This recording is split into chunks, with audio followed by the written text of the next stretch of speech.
Hi everyone, Courtney here. This week I've been continuing to read Hegel's Preface to the Phenomenology of Spirit. In my last video I left off at paragraph 11 where he likens the stage at which spirit is in to being similar to that of a newborn to whom the world appears for the first time. And before we move on, what is spirit, capital S for Hegel? It's the most important term in his book. It's what the book is about. So what does that mean?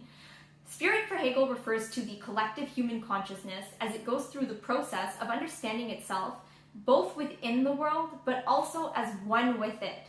And this process is inherent in its very nature. Let me put that to you another way.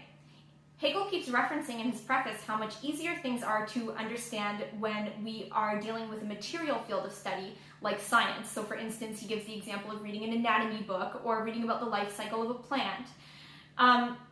So for Hegel, spirit would be similar to, in philosophy we talk about the nature of reality. Imagine that you were reading a science book about the nature of the universe instead. It would be clear to you that you could think of the universe as an entity in itself, in a constant state of change, or perhaps progression towards something. But what would be immediately clear to you would be that everything in the universe is a way in which it manifests itself.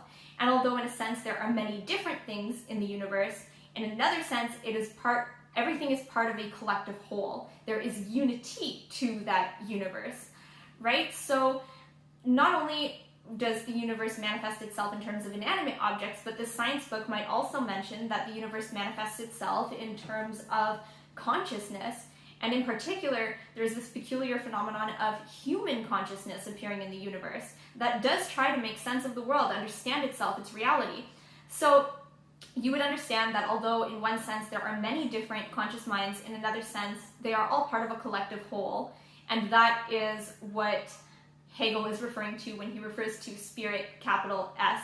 So I hope that makes sense. I saw someone on Reddit describe spirit as the activity of humanity that includes all of its history and sciences, etc., arts, everything. So I thought that was another good way to put it. So now that we've clarified what spirit means, let's move on in the preface. At this point, Hegel wants to emphasize that this book is not going to be that final end, okay? This book is just the very foundation. So he's already mentioned that it's like the stage in which spirit is at is like a newborn to whom the new world appears for the first time.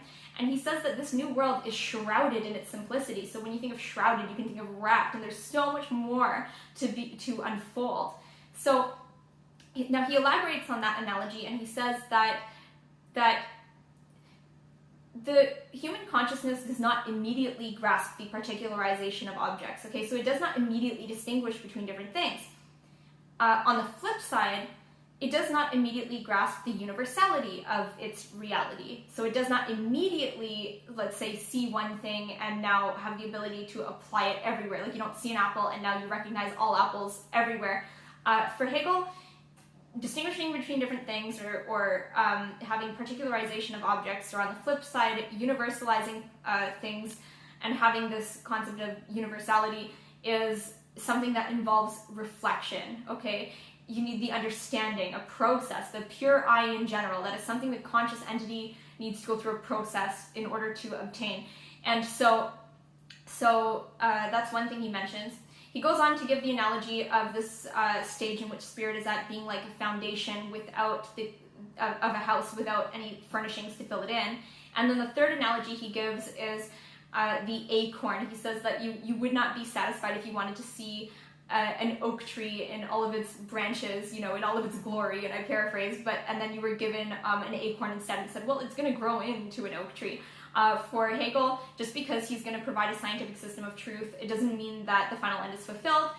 So at this point, he realizes the reader might be wondering, okay, so I get that we don't immediately grasp the particularization of objects, but now we are able to distinguish between different things. We've agreed that we need to do that.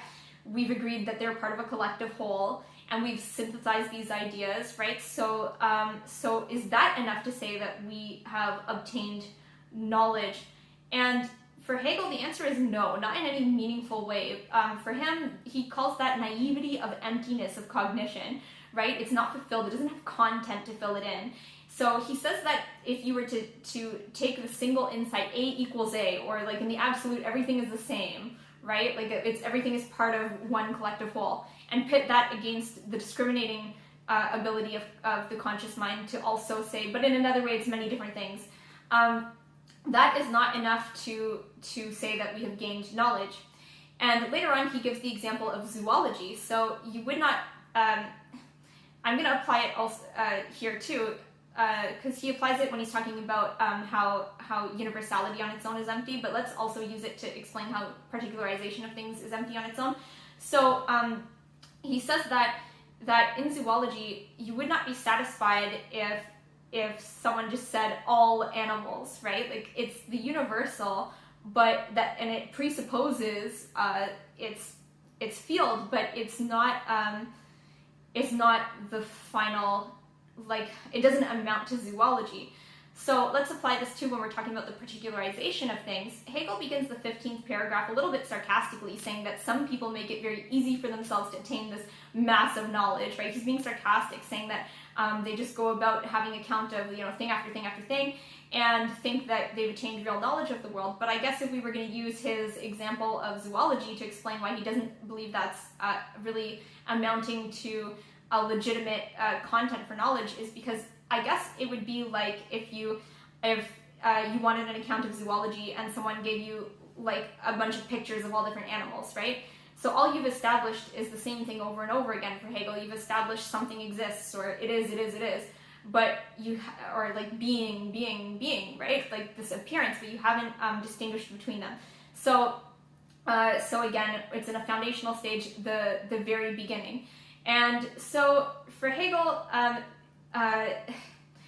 he's going to go on to make the groundbreaking claim that there is no reality outside of the conscious entity, that the conscious entity and reality are one and the same thing. He says that knowledge consists not only in substance, but just as much in subject, okay? So he's an absolute idealist. There is no reality outside of the conscious entity. The conscious entity and reality are one and the same, and same with substance. So we cannot talk about things in themselves, okay? There is no other reality. So that's absolute idealism. What else did I want to mention about this? So you can't, right, so he's speaking against the empiricist view that you just get knowledge directly from experience, right? It's not coming from that. You need the pure I in general. And to think that we have knowledge because we've got these insights, that would be emptiness of cognition, naivety of emptiness of cognition. So at this point too, you might wonder, he addresses this, you might wonder, why do we know that there is a final end to this progression? Like, why does spirit have a final end according to Hegel? Put in simpler terms, how do we know that we don't just exist and live out our purposeless lives, and when we die there was no purpose to it, it was all random, there was no final purpose? Well, for Hegel, he shares the view with Aristotle that a thing's purpose is prior to its existence. Aristotle suggested that the fourth cause and the final purpose of a thing had to be prior to its existence, because otherwise there would be no motivating force for things to come into existence, right? So I'll give you an example, just the way that Newton might have seen an apple fall from a tree and think, what is the force that drives this back to the earth? Aristotle would have looked and thought, what is the force in nature that is driving change and driving things into existence and to fulfill their causes? Well, it's the final cause itself. So I think Hegel refers to this as coming full circle. So that is what I have read so far in his preface. So I hope that this video helped you understand the preface. Let me know what you think below. Someone asked me like what my background or level of understanding in philosophy is. So I have my bachelor's degree in which I majored in philosophy, but I am not a professor. I don't devote my whole life to understanding this stuff. I'm always open to learning and especially hearing from you guys because you're super helpful. And I actually wanted to read what N. Wallace commented on my last video, which I thought really helped shed light on the preface. He writes, as far as I understand, Hegel is setting out in the preface the idea that true understanding and knowledge is some kind of union or interplay of analytic science and the qualities of dynamic lived experience and that the chapters to follow will develop how this is to be achieved. So thank you so much for that, because it was just so concise when there's so much dense content in this that I thought it was super helpful. So thank you so much for watching. I look forward to continuing next time, and I hope you liked the video.